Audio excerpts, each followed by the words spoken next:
जाने केड़े ख्वाब सजा बैठा तू मेरा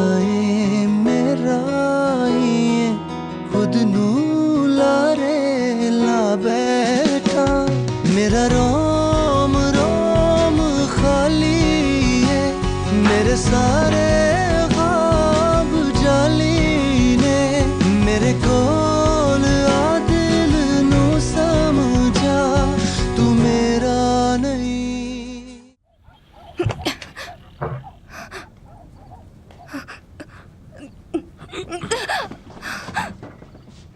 همه این اتفاقا به خاطر تو پیش اومده. برعکس همه اینا به خاطر خودت پیش اومده نور محمد. حالا میبینی همچنان ادامه داره. پس تو هم این حرفمو خوب به خاطر بسپار عاطفه خانوم. مطمئن باش زلیخا رو هم زنده نمیذارم. خدا رو شکر به دست باباش بمیره با این حساب به مقام شهادت میرسه. اما اگه بره خونه عمران مغیث دختر بیچاره برای همیشه زنده به گور میشه. یک کم از خدا بترس عاطفه خانوم. الکی اون دختر نابود میشه. اول از تو نجاتش بدم بعدن با خدام حرف میزنم. پاشو دخترم. بالاخره موفق شدیم. تونستیم دماغ دشمن رو به خاک بمالیم. بگو اون بی غیرت کجا رفته عاطفه؟ آبرو و حیثیت منو برده. بگو کجا رفته؟ بگو وگرنه به خدا قسم خیلی براتون بد میشه. هر وقت تو پدر شده اون وقت میشینیم باهات حرف میزنیم. با یه دلال چه حرفی دارم بزنم؟ تو داری دخترتو میفروشی و یه زن میگیری. به خواهرت اینو بگو. به جای اینکه 2 تا زن رو با هم عوض کنه بشرا رو در عوض پول نقد بهت بده.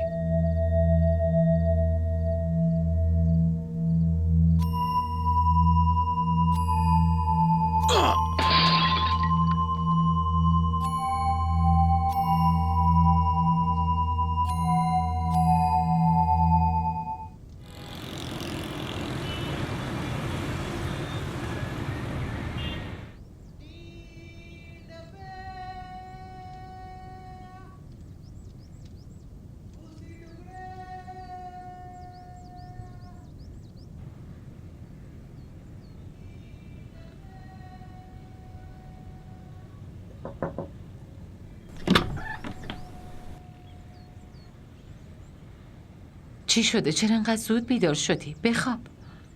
نه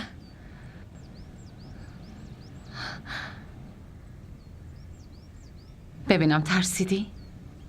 نگران نباش.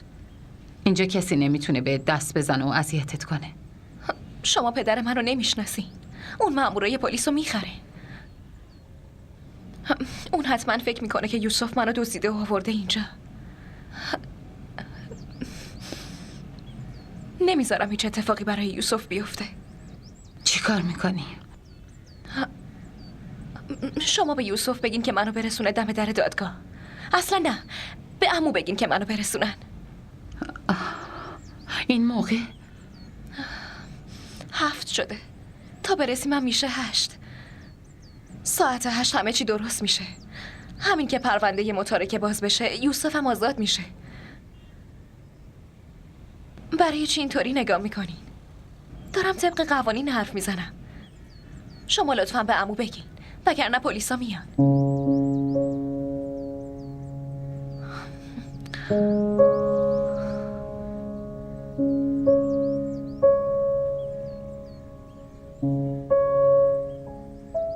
جناب آقای عمران مغیث فرزند و ول کن آقا. آخه گیر چی هستین؟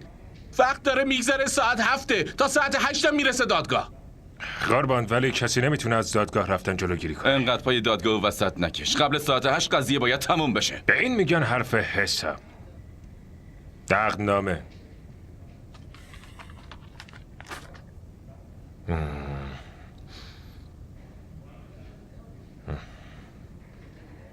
با کی فرار کرده؟ با یه پسری به اسم یوسف. نباید بپرید وسط حرف. زن هر کیه اون باید بگه. بله با یه پسر به اسم یوسف.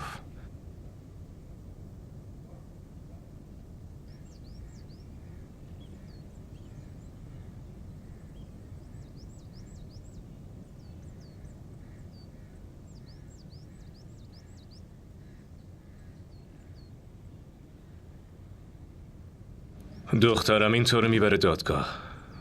اینجا هم اگه پلیس اومد خودم حلش میکنم. اونا نمیتونن منو دستگیر کنن. تو که مشکلی نداری؟ من هیچ مشکلی ندارم، ولی شما زیاد دلتون رو خوش نکنین. اما شما پدرم رو نمیشناسین. اتفاقا خوب میشناسمش.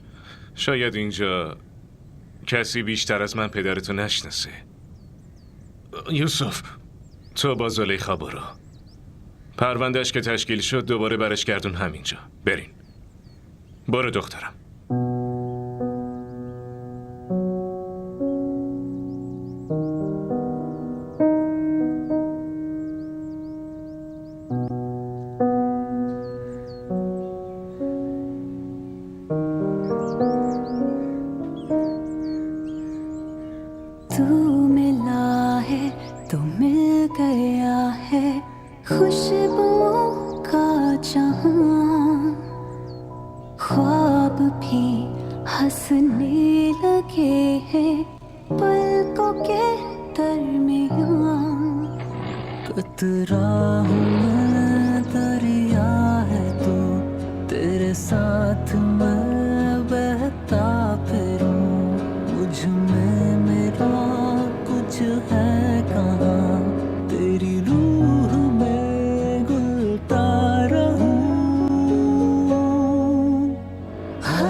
یوسف پسرم اومدی؟ علیکم السلام پسرم. دخترم شما زلیخا هستی اره؟ شما به میل خودت اومدی؟ بله. یوسف پسرم تا تشکیل پرونده یکم طول میکشه. دادگاه هنوز باز نشده، یکم دیگه مونده تا باز شدن. شما شناسنامه‌تون رو آوردین؟ پس بیاین.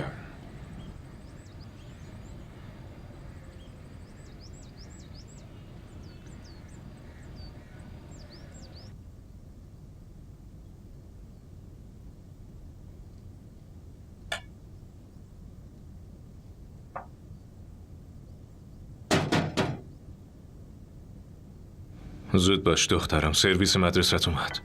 نه سرویس هم نیومده. سرویس که بیاد برام بوق میزنه.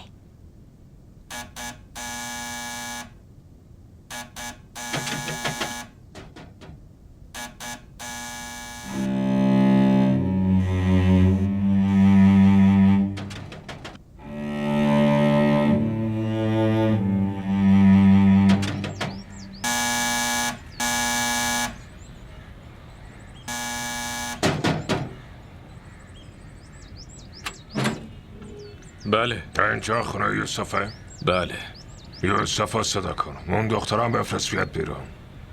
اینجا نه دختری هست نه یوسف. این آدم دروغ میگه. برید داخل بگردید، میبینید همون داخله. برو کنار. چی شده؟ چی کار میکنی؟ گوش کنی.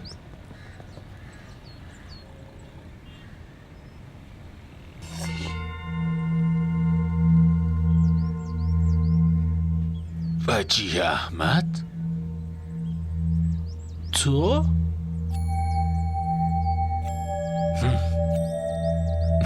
عوضی بازم مثل همیشه تو خونه دشمن هستی ها؟ تو صف دشمن وامیستی. تو چه کارش میشی؟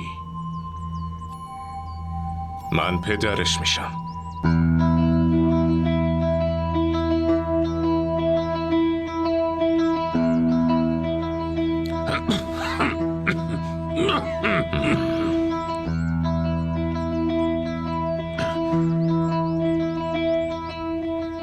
بریم حمید، از اینجا بریم.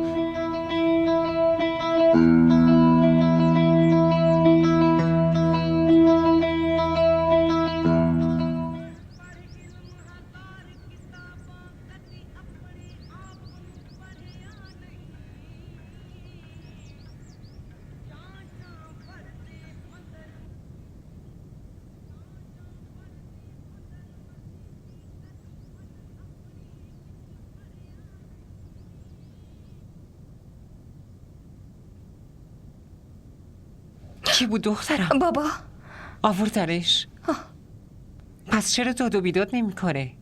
نه صداشو بالا برده نه کاری میخونه. اون که زمین و زمانو به هم میدوخت. حالا چی شده؟ انگار تلو خورده و افتاده. براش زیر پای انداختن و نفهمیده از کجا خورده. مثل اینکه زخمی شده و اومده. بعد تو اینجا وایسادی و خبر آوردی؟ نپرسیدی بابا چی شده؟ من که ترسیدم مامان. بیچاره شدیم. حاج آقا کجاست؟ حاج آقا حمید محمد بابا چه شده؟ آب بخورید بابا. حاج آقا چی شدی؟ چرا اینطوری راه میرفتی؟ زمین که نخوردی زخمی نشدی؟ ای بابا تو بگو بابا چه شده؟ من نمیدونم. فقط اون قدری میدونم که زلیخا تو خونه اون یوسف خبیثه. بابا دم در خونشون از یکی پرسید که چی کارشی.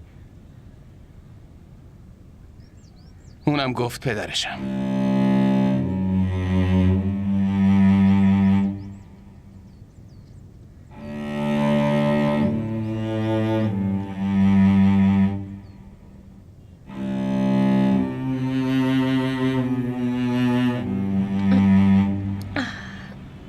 نادیه چطوره؟ خوبه. تو خبر داری؟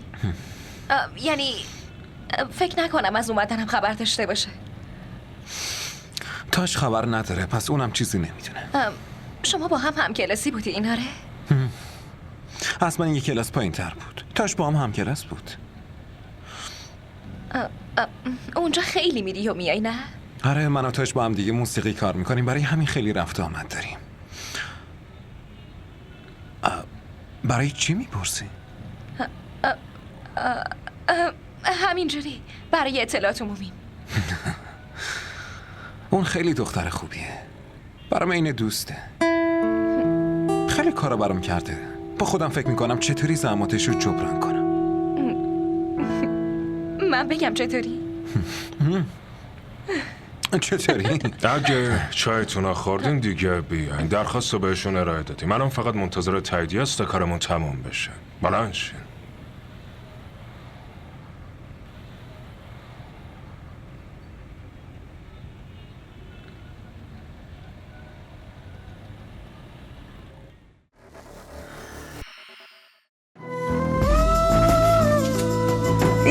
این دیگه چیه نوشتی؟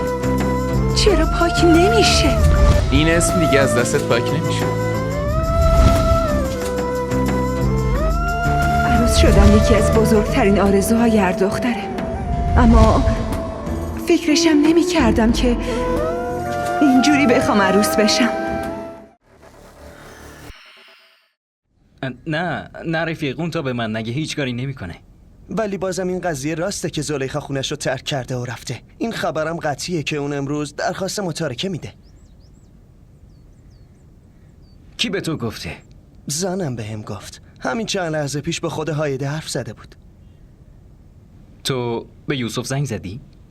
رفیق زنگ زدم ولی گوشیش خاموشه. باشه برو دوباره حرف میزنیم. خداحافظ. نکبت. خوشحال نشدی؟ نه خوشحالم رفیق، خیلی خوشحالم، ولی یه ذره تعجب کردم که اگه یوسف میدونست چرا چیزی بهم نگفت. فعلا تو گوشی رو قطع کن، باهاش حرف میزنم. باشه خداحافظ. خداحافظ.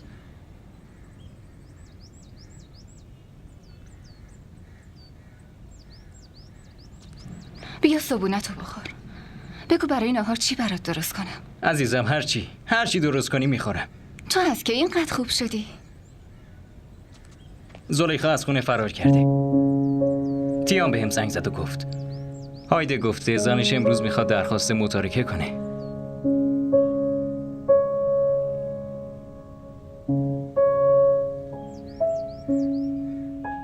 پس خوبه دیگه. الان کجاست؟ از خونه فرار کرده کجا رفته؟ تو برای چی اینقدر نگرانی؟ باشه حالا بگو نهار چی میخوری؟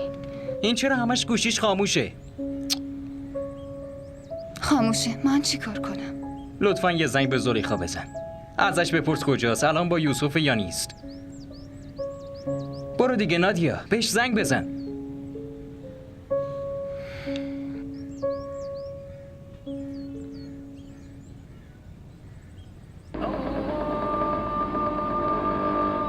از اینجا برو چپ. چپ کجا بود؟ چپ نه مستقیم. گفتم که برو چپ.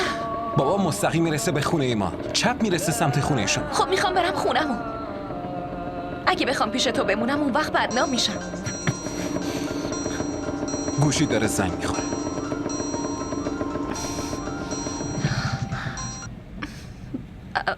بله نادیا. تو رفتی متارکه کنی؟ آره.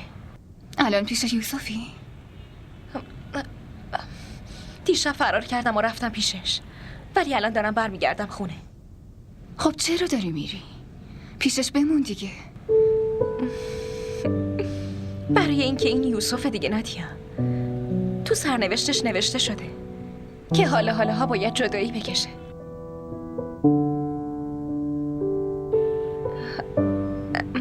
امروز خودم دارم ولش میکنم.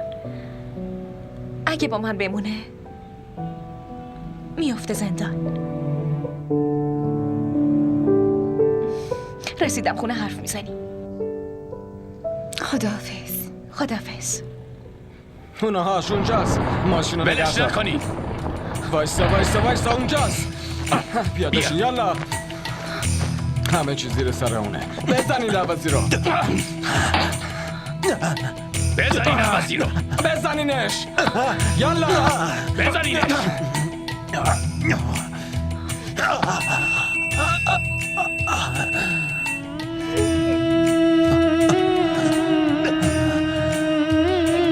بزنین این آشغالو بزنین. فکر کردی کی هستی؟ بزنینش. این آشغال عوضی رو بزنین. فکر کردی کی هستی؟ بزنید این آشغالو عوضی.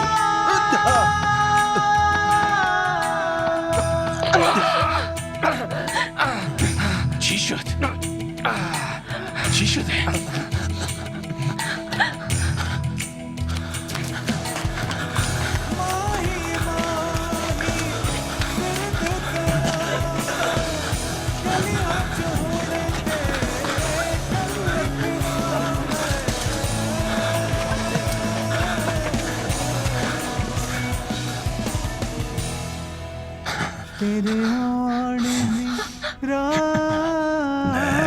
برو الان میام.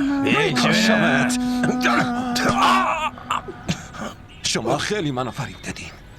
دیگه امروز زنده‌تون نمیذارم.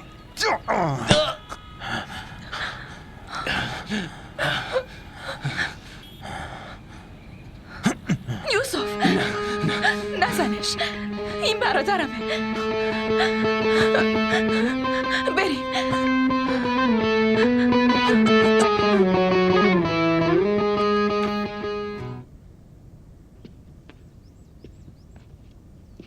مامان زود بیا. ای بابا چی شده؟ وای خدایا مردم. وای خدایا. همه نگران نباشید اون خوبه. وای نگاش کن احمق افتاد ای بابا زمین. بلند شد. ای خدا. خدایا پسرم، چه بلایی سرت اومده پسرم. وای نکنه خون اومده. خیلی خون اومد ماما. کی کتکت زده مامان؟ زلیخا زد. من داشتم یوسف رو میزدم، اونم پشت سر زد تو سرم. یا خدا چه غلطی کرده؟ کجا رفته؟ باش فرار کرد. این آقا حمید داشت میرفت دنبالش. من که بیهوش شده بودم. خدا، دختره یا سگ؟ یعنی زن به شوهرش حمله کرده؟ داری چی رو نگاه میکنی؟ برو یه لیوان شیر و زردچوبه درست کن بیار. بشین. ای خدا، تو بشین. خواهر این چه شده؟ ای خدا خواهر، پس تو هم فهمیدی؟ میبینی زن به قصد کش به شوهرش حمله کرده و زدتش. حاج آقا کجاست؟ حاج آقا بره به جهنم. مراقب بچه برادرت باش. امری با من نداری دمه. تو برو خونت پسرم. از طرف منم به بابات بگو که من زلیخا رو زنده یا مرده میخوام، وگرنه دو تاتون تو خونه ای من پا نمیزنید. برو. ببین خواهر سرشو نه ماساژ ول کن، کنم. سرش درد میکنه. بمیرم برای بچه‌م. نگاش کن. باندپیچی نمیخوام. ولی سرتون زخم شده، باید ببندم. میدونم ولی باندپیچی نکنید لطفا. چرا باند نمیبندی؟ بابام ببینه میترسه، فکر میکنه که فقط کتک خوردم. موتور کجاست؟ موتور همونجا بود. بابا چطوری بره سر کار؟ بیا. دیگه دستمو نگیر. ما را در شبکه‌های اجتماعی دنبال کنید. بپیچ به راست. راست نه چپ. راست میره سمت خونه ما. خب باید بریم خونه شما دیگه. چی شد؟ مشکلی هست؟ نکنه ترسیدی؟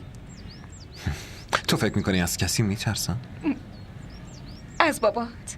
خیلی از بابات میترسی. خونه ما نیا. تا وقتی که نمیتونم دستتو بگیرم همون جایی بمون که ریختمم نبینی. اگه برم خونمون اونا منو میبرن خونه عمه. چرا وقتی گفتی برو چپ بهش فکر نکردی؟ میترسیدم که آبروم بره. ولی وقتی که حمید و عمران مقیس کتکت زدن فهمیدم که بی آبرو شدم. برو موتور رو ببر. خودت هم تصمیم بگیر باید راست بری یا چپ.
بیا.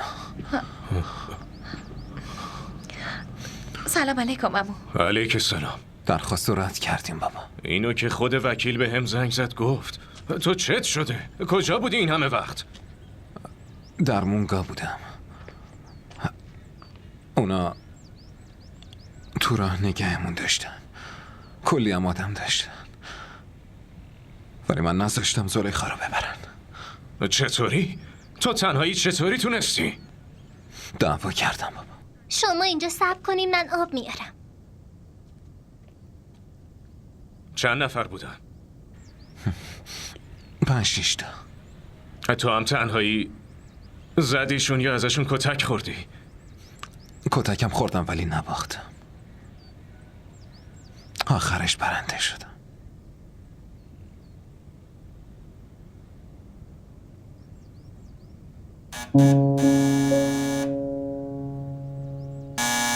من میرم. نه بابا من میرم. یوسف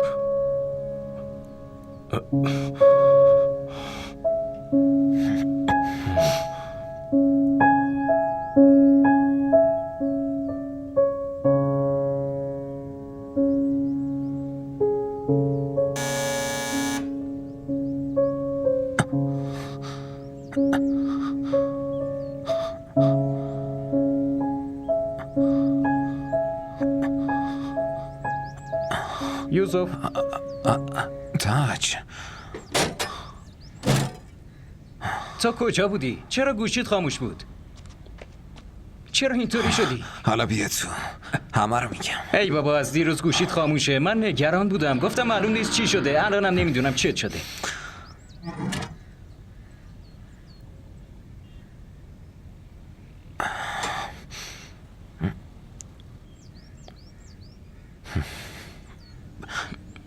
برو تو برو دیگه.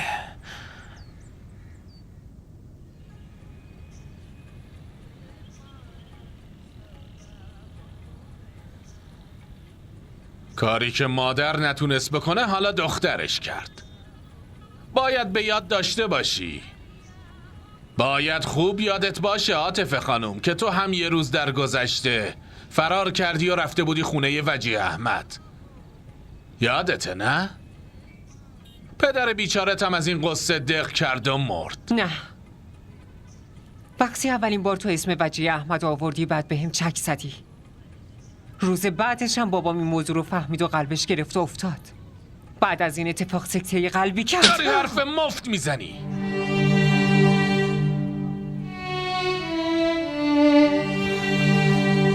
من از این موضوع ناراحتم آقا نور محمد که من شجاعت دخترمو نداشتم. خیلی ترسو بودم. شایدم اونی ترسو بود که منو پشت موتور نشوند و به زورم آورد خونه. آها. پس اگه هنوزم یادته خیلی خوب، برو ازم طلاق بگیر. خب طلاق بده دیگه. عاطفه من تو رو حتما. حرف تو دهنت موند. هنوز اینقدر دل و جرأت نداری که بخوای منو طلاق بدی، وگرنه این کارو میکردی. تو خیلی احمقی، خیلی کینه‌ای هستی. فقط خدا به زمین گرم بزند. قبلش تو چند نفر رو به زمین گرم میزنی؟ انقدر حرف مفت نزن. حواست باشه نور محمد، هنوز حساب چکه قبلی تو پس ندادی. دستتو ببری بالا صورتتو خورد میکنم. با هر زنی که میخوای ارتباط داشته باش، حرف بزن، برنامه بریز، ولی به خاطرش حق نداری دست بلند کنی، وگرنه خودم دستاتو میشکنم و خورد میکنم. عاطفه دارم بهت میگم که زلیخا رو زود برگردون خونه، وگرنه به خدا قسم خودم خونه تو میریزم. اینقدر کینه نداشته باش نور محمد. اینقدر از دخترت متنفر نباش که مجبور بشه به خاطر عشق فرار کنه. اگه یه بار گیرش بیارم جونشو میگیرم. حالا ببین عاطفه، من تو حیات همین خونه دفنش میکنم تا هر کی که تو این خونه رفت آمد کنه پا روی قبرش بذاره. تو هم فقط برو با اون بشرای لعنتی خوش بگذرون. شوهرش میشه یک نامرد.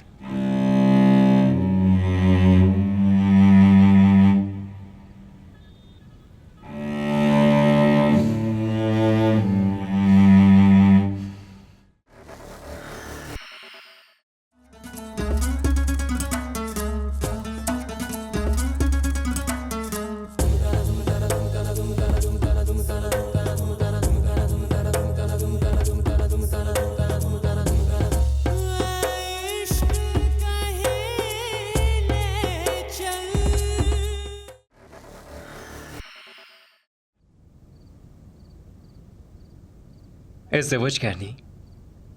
چه ازدواجی رفیق؟ هنوز تو عقد اون یاروه. باشه خب درست میشه. پروندهش برنده است. بگو بره دادگاه، سریع درخواست طلاقشو قبول میکنن. امروز دادگاه بودیم، درخواستم دادیم. رفیق تو به هم نگفتی؟ میخواستم بگم ولی انقدر همه چی یهویی شد که نمیدونستم اول به تو بگم یا پرونده تشکیل بدم. راستشو بخوای تاج، باورم نمیشه که تو خونه منه. تمام روز پشت موتورم بود. وقتی میخواستم بپیچم چپ میگفت که راست. یعنی چی راست و چپ؟ داداش سمت چپ خونه اونا میشه، راستم خونه ما.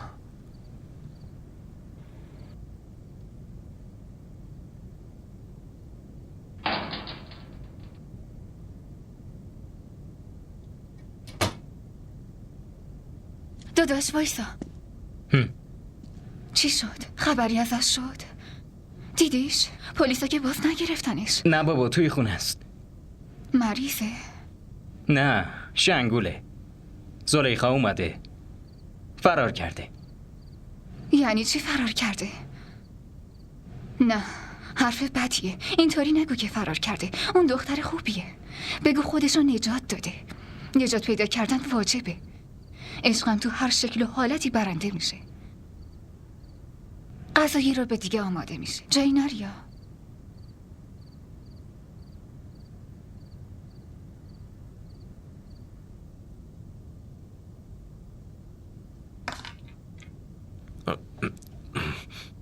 اون چیه؟ وجیه احمد داری قرص خواب آور میخوری؟ راستش دارم سعی میکنم آدم ترسوی درونمو بخوابونم. ولی حداقل تو یه بار بگو که وجه همه تو ترسو نیستی. به خدا قسم تو ترسو نیستی. ولی حالا بگو اصلا چی شده؟ هیچی نشده. داشتم فکر میکردم زلیخا نباید اینجا بمونه. اگه اینجا نمونه پس کجا بره وجه احمد؟ نه اینو نمیگم که بخوام از اینجا بره. همینجا بمونه تا وقتی که مصیبتش تموم بشه. جایی نره. تا وقتی که به یقین برسم که من دختر نور محمد و به خاطر پسرم میتونم توی این خونه نگه دارم. پدرم هم یه زمانی همین حرفو به هم زده بود. واسه همین عاطفه رو ترک موتور نشوندم. اونو رسوندمش خونه. امروز تاریخ دوباره تکرار میشه. ولی تاریخ هیچ وقت تکرار نمیشه. تاریخ فرصت اینو میده که یه اشتباهی 25 ساله رو 25 سال بعد جبران کنی. بگیر بخواب. برای بیدار شدن آدم ترسوی درونت هم تاریخ و بهونه نکن. ولی اون عاطفه رو میکشه. نه آدمی که یه بار مرده دوباره نمیمیره. وقتی 25 سال پیش اونو نشوندیش رو ترک موتور و رسوندیش خونش، اون همون روز مرده.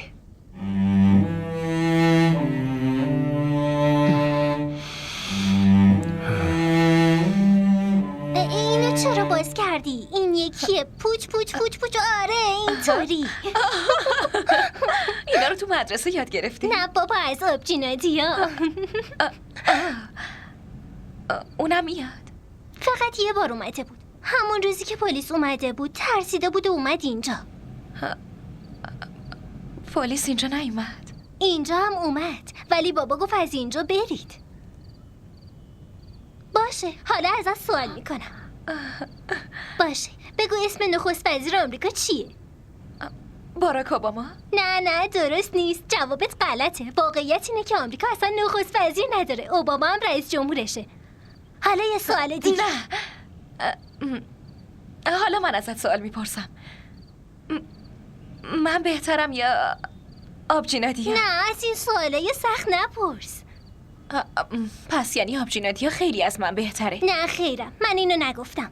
اون خیلی خوبه. باشه بازی کن دیگه. اگه تو بیشتر با هم بازی کنی میگم که تو بهتری. بیا تو. ما را در شبکه‌های اجتماعی دنبال کنید. همه چی خوبه؟ بله. بیا داخل. اصلا جالب نیست بیای تو اتاق دخترها اینطوری دم در وایسی. بیا. قبلا که هیچ وقت نمیگفتی بیام. همینطوری در رو باز میکردی و میومدی تو. آها به خاطر ایشونه. ازت سوال کنم؟ نه تو سوالای خیلی سختی میپرسی. ای بابا راحت میپرسم. میدونی معلمم همیشه میگه اگه معلوم بشه بچه‌ای که هوش و ذکاوت نداره باید ازش سوال خیلی سختی پرسید. باور کن دارم راست میگم. اون اصلا هیچی بلد نیست. یعنی باورت نمیشه؟ باشه حالا خودت متوجه میشی. وقتی که هند و پاکستان توی یه روز مشخص آزاد شدن، چرا هند یه روز تأخیر داشت؟ دیدی؟ هیچ جوابی نداره. جواب این سوالو منم نمیدونم. من خودم هم جوابش رو نمیدونم ولی پرسیدم که یکم بخندی. خوب بود.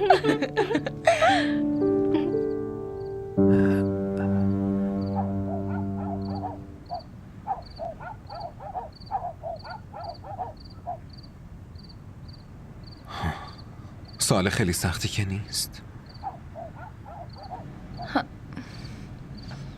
چرا سخته؟ من هنوز نمیتونم انقدر راحت باور کنم که از شر عمران مقیس خلاص شدم و اومدم اینجا. این نتیجه دیوونگی عشقته. من ازت خوشم میاد. برای اینکه رو راستی. برای اینکه به خاطرم کتک خوردی. به خاطر اینکه مثل دیوونه ها دوستم داری. تو چی دوستم نداری؟ جوابشو هنوز نمیدونم. بعضی وقتا فکر میکنم خیلی دوستت دارم. یه وقتایی هم دلم میسوزه. خیلی سخته. چی سخته؟ جوابت از سوالایی که ماهراخه میپرسه سخته.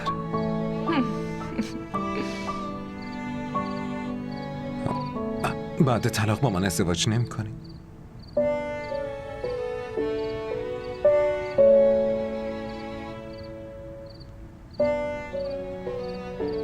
تو نمیتونی با هم ازدواج کنی.